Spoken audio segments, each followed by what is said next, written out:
Universitas Indraprasta PGRI, lambang pejuang dalam pendidikan. Dengan rela ikhlas tak berputus asa, berbakti demi Indonesia Jaya. Atas rahmat Tuhan yang Maha Kuasa, lahir Universitas Indraprasta PGRI untuk melaksanakan tugas mulia, ciptakan generasi yang mandiri. Mari semua berjuanglah demi kemakmuran bangsa kita. Halau kebodohan, tingkatkan prestasi, Indonesia jaya selalu. Mari semua berjuanglah demi kemakmuran bangsa kita. Halau kebodohan, tingkatkan prestasi, Indonesia jaya selalu. Jayalah kekal Universitas Indraprasta PGRI. Selamanya.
Jati diri adalah ciri-ciri, gambaran, atau keadaan khusus seseorang atau suatu benda yang kita sebut dengan identitas biasanya.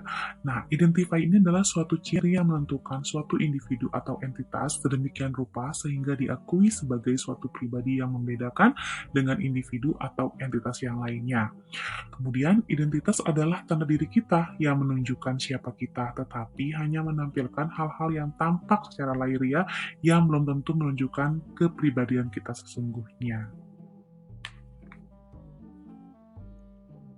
Dasar jati diri PGRI. Yang pertama, historis. PGRI merupakan bagian dari perjuangan rakyat Indonesia. PGRI juga berjuang mengobarkan semangat untuk mempertahankan, menegakkan, dan mengisi kemerdekaan NKRI. Yang kedua adalah dasar ideologis dan politis. PGRI berkewajiban untuk mewujudkan cita-cita kemerdekaan melalui pembangunan masyarakat di bidang pendidikan. Kemudian, PGRI memiliki tanggung jawab moral dan tanggung jawab melaksanakan dan mewujudkan tujuan nasional. Yang ketiga adalah dasar sosiologis dan iptek, PGRI sangat tanggap atas nasib anggota. PGRI harus peduli terhadap keadaan masyarakat dan mampu mengikuti perkembangan iptek. Yang keempat adalah dasar JSN. Ini sudah diwariskan kepada generasi muda sebagai penerus perjuangan amat penting. Dengan memahami JSN, diharapkan generasi penerus tetap berpegang teguh pada norma serta selalu dijiwai semangat dan nilai yang telah disepakati. Ciri jati diri PGRI. Yang pertama, nasionalisme. PGRI mengutamakan persatuan dan kesatuan bangsa yang merupakan modal dasar untuk mencapai cita-cita proklamasi 1945. PGRI terikat untuk memperjuangkan, mempertahankan, dan melestarikan negara kesatuan Republik Indonesia yang berdasarkan Pancasila dan Undang-Undang 1945. Sifat patriotisme dan peloporan adalah jiwa dan semangat PGRI dalam melaksanakan misinya. Kemudian demokrasi. PGRI adalah organisasi yang demokratis. Kedaulatan tertinggi organisasi berada di tangan anggota yang dilaksanakan dengan sistem perwakilan oleh Kongres. Kemudian kemitraan, PGRI sebagai organisasi pejuang pendidik dan pendidik pejuang membela hak dan nasib pekerja pada umumnya dan guru pada khususnya. Untuk itu diperlukan pemantapan jiwa korsa dan kebersamaan yang kuat demi peningkatan kesejahteraan bersama. Kemudian non-partai, PGRI tidak mempunyai hubungan organisasi dengan kekuatan sosial politik manapun. Kemudian, JSN 1945, PGRI konsekuen berusaha menegakkan dan melestarikan JSN 1945 sebagai jiwa perjuangan bangsa kepada generasi penerus. Kemudian kemandirian. Dalam melaksanakan misinya, PGRI bertumpu pada kepercayaan dan kemampuan diri sendiri tanpa terikat dan ketergantungan pihak lain. Namun demikian, PGRI selalu membina hubungan dan kerjasama yang baik dengan pihak lain. Kemudian unitarisme. PGRI adalah satu-satunya wadah bagi guru Indonesia tanpa membedakan latar belakang, tingkat, dan jenis pendidikan, tempat dan lingkungan kerja, golongan agama, jenis kelamin, status, asal-usul, serta adat istiadat. Kemudian profesionalisme. PGRI mengutamakan karya dan kekaryaan dalam usaha mempertinggi kesadaran, sikap, mutu, dan kemampuan profesionalismenya. Kemudian kekeluargaan. PGRI mengembangkan rasa senasib dan sepenanggungan, memiliki jiwa gotong royong, saling asih, serta asuh antara sesama anggotanya. Nah, nilai-nilai yang dikembangkan berdasarkan asas kekeluargaan, diantaranya menumbuh kembangkan rasa senasib dan sepenanggungan, memupuk rasa kasih sayang di antara sesama rekan sejawat. Oke, selanjutnya adalah tujuan jati diri PGRI. Yang pertama adalah tegaknya keberadaan PGRI, tumbuhnya rasa bangga dan juga rasa ikut memiliki. Yang kedua, tercapainya loyalitas, dedikasi, disiplin, serta kemampuan profesional.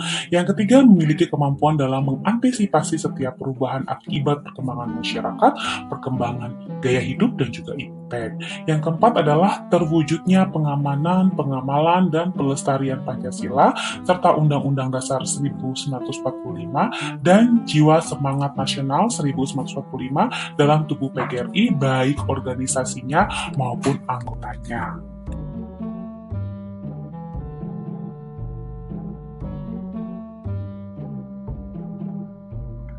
Oke, selanjutnya adalah fungsi jati diri PGRI.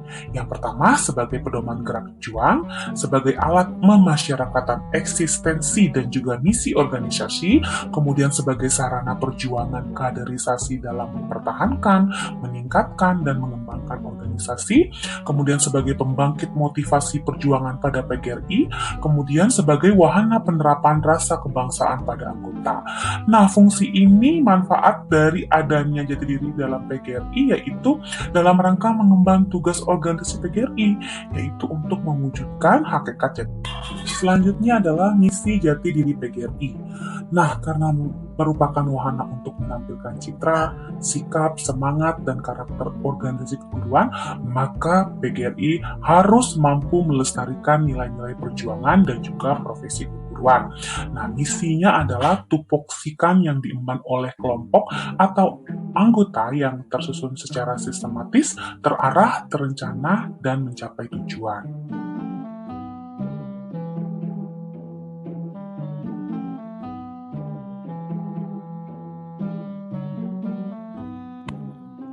Selanjutnya, jati diri PGRI diatur dalam bab 3 pasal 3 Anggaran Dasar PGRI, yaitu sebagai organisasi perjuangan, sebagai organisasi profesi, dan sebagai organisasi ketenagakerjaan.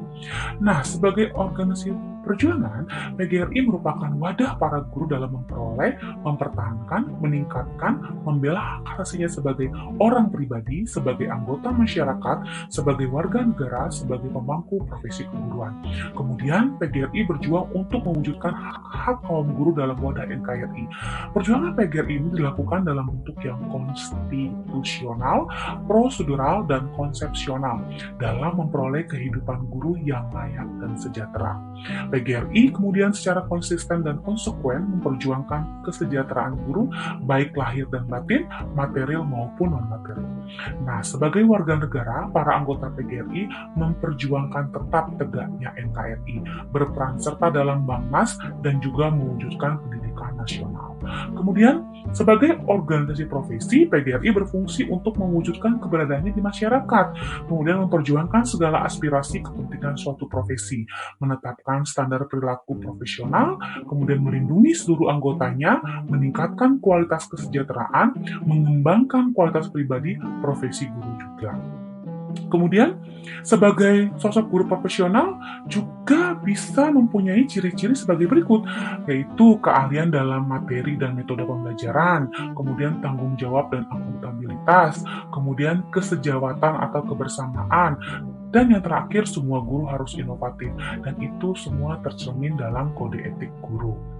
Nah, keahlian di sini adalah bisa diperoleh melalui proses diklat yang diprogramkan khusus, ya, misalnya kemudian ada sertifikat ya sebagai sertifikat keahlian tersebut yang terakreditasi. Kemudian dengan keahliannya ini seorang guru mampu menunjukkan otonominya. Nah, kemudian akuntabilitas. Kenapa akuntabilitas dituntut mampu memikul melaksanakan tanggung jawabnya sebagai guru dalam kaitannya dengan peserta didik, orang tua, masbara, dan agamanya. Kemudian tanggung jawab secara pribadi dan juga tanggung jawab secara sosial. Oke, kemudian kesejawatan, yaitu rasa kebersamaan di antara semua guru. Kemudian inovatif itu harus bisa berinovasi ya, berkembang dengan kemajuan teknologi yang ada saat ini. Kemudian yang terakhir, organisasi PGRI sebagai organisasi ketenagakerjaan. Kenapa begitu? Karena PGRI merupakan wadah perjuangan hak asasi guru sebagai pekerja dalam kaitannya dengan KESRA. Guru adalah kelompok naker profesional memerlukan jaminan yang pasti menyangkut jaminan hukum, jaminan KESRA, dan hak-haknya baik sebagai pribadi dan sebagai warga negara. Nah, kesejahteraan ini dalam arti sebagai suatu kondisi yang utuh, seimbang, dan wajar. Nah, perwujudan KESRA ditopang oleh 5 pilar. Yang pertama, imbalan jasa, rasa aman, hubungan antar pribadi, kondisi kerjanya, kemudian kesempatan untuk meningkatkan dan mengembangkan diri. Nah, imbalan jasa ini bisa diperoleh dari gaji, tunjangan, hak lain sesuai dengan hukum. Nah, sampai saat ini, pilar ini belum memberikan kepuasan yang menunjang terwujudnya KESRA guru ya, sampai saat ini. Kemudian rasa aman, kondisi lahir dan batin yang dirasakan oleh guru dalam perkusiran ini menjalani kehidupannya dalam suasana damai, tanpa ancaman dan gangguan. Nah, sampai saat ini, pilar ini belum sepenuhnya tercipta. Ya, karena itulah perlu diwujudkan perlindungan hukum dalam menentukan perpu yang mengikat. Kemudian sebagai hubungan antar pribadi. Nah, kondisi pilar ini sampai batas tertentu dirasakan cukup baik, meski belum optimal. Nah, solidaritas kekeluargaan para guru dalam beberapa aspek kehidupan, baik pribadi dan profesi, dirasa cukup baik. Misalnya lewat adanya koperasi, diklat, pertemuan sejawat, dan pengembangan profesional lainnya. Melalui PGRI, pilar ini perlu dikembangkan dalam bentuk program yang bertujuan memupuk rasa kebersamaan dan kekeluargaan. Kemudian kondisi kerja, keadaan berbagai fisik, non-fisik, kuantitas, kualitas. Nah, ini yang perlu ditingkatkan lagi karena sampai saat ini pilar ini belum cukup kondusif untuk mewujudkan kinerja yang optimal. Nah, tentunya kesempatan untuk meningkatkan dan mengembangkan diri itu harus terwujud, ya, berupa pangkat, jabatan, kemudian melanjutkan pendidikan, kesempatan memperoleh jabatan, dan jaminan pensiun. Nah, ini secara administrasi, dana penunjangan sosial ini harus ditunjukkan dan dikuatkan oleh organisasi PGRI itu sendiri.